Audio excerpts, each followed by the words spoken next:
another Halloween series review. For those of you who don't know us, we are the BS Review. I am Brittany. I'm Steven. And today, we're talking about number 3 in the Halloween series, like I just said. First 2, we have reviews for. If you want to check those out, we'll leave links. But this one was interesting. It was, and continuing our 31 Days of Halloween, we are very excited to hop into this one, and then we were very confused.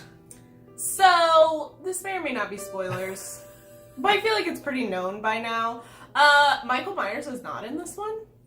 Correct, and it's worse for it too, I think. Apparently they wanted to make this series more of an anthology series, but if you're gonna do that, why would you keep the first 2 in, like, the same universe? Or, like, the same storyline? Why would you not, like, switch on number 2? And it clearly didn't work. And I think it didn't work for a reason, but let's hop into those reasons. So if you haven't seen Halloween 3, we basically are following this doctor named Daniel as he investigates the mysterious deaths of one of his patients who comes in and they died in a very strange way. And that person's daughter also shows up, and the two of them go on a journey to solve this mystery.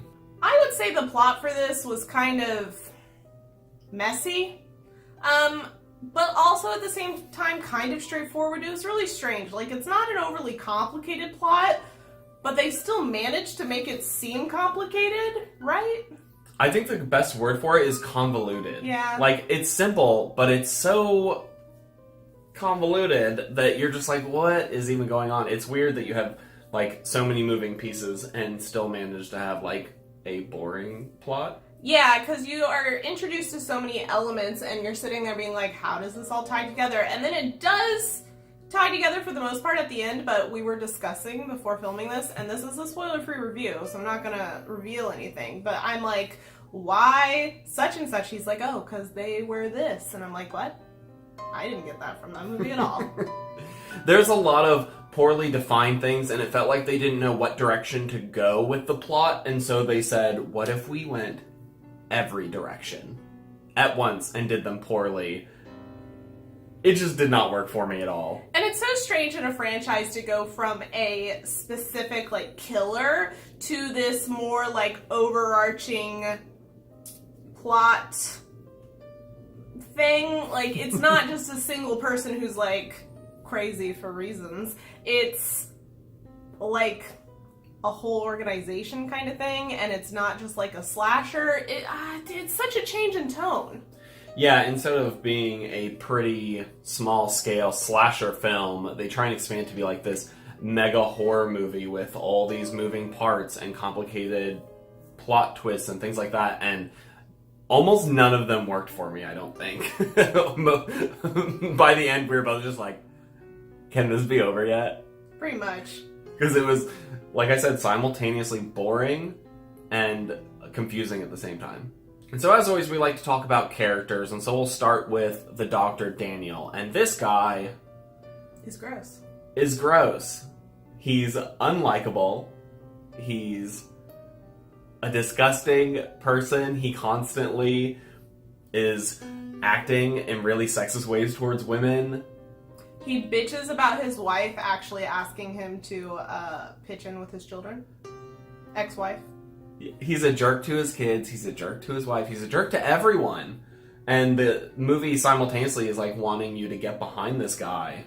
The 80s man. And you're just like, there's so much wrong with him. And not, like, I feel like even by 80s standards, you're like, this guy is not a likable person. It was really confusing how they were wanting you to feel about this character, because yeah, he's gross and disgusting and they set him up that way, but then he's like the hero of the story-ish, like they're kind of going that way, and it's just like, but he's awful. Like, I didn't feel for him because of that. Like, they completely set my expectations for, like, human emotion to 0 with him, and then wanted me to have feelings for things that happened to him during the movie, and I'm like, no. I didn't even think about that, but you're right. They spent the first, 20 minutes that had him on screen with him just being a colossal douche to everyone.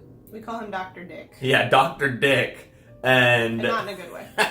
And then suddenly the tone shifts in the film and it starts asking you to support him as the hero. And you're like, why?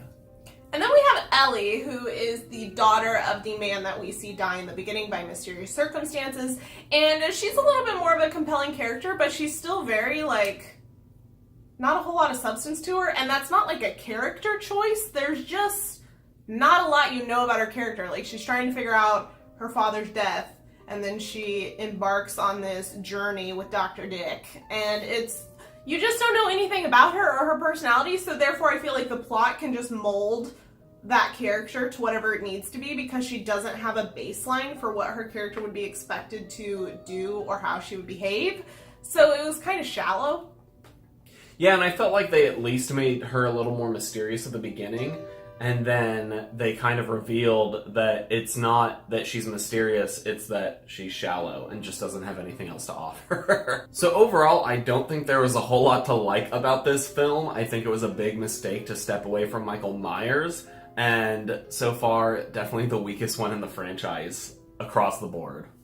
I just would not even recommend this as like a fun, this is a bad horror movie, like, viewing experience. I just don't think it's worth your time, like, at all. I got 0 out of it.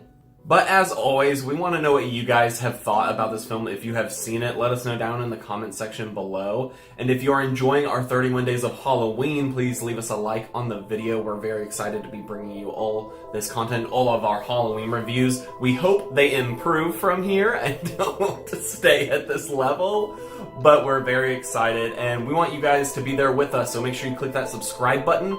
It's right over there, and you can see all of our videos, and if you want to watch some other ones right now, we'll have them right over there for you, and we'll see you next time.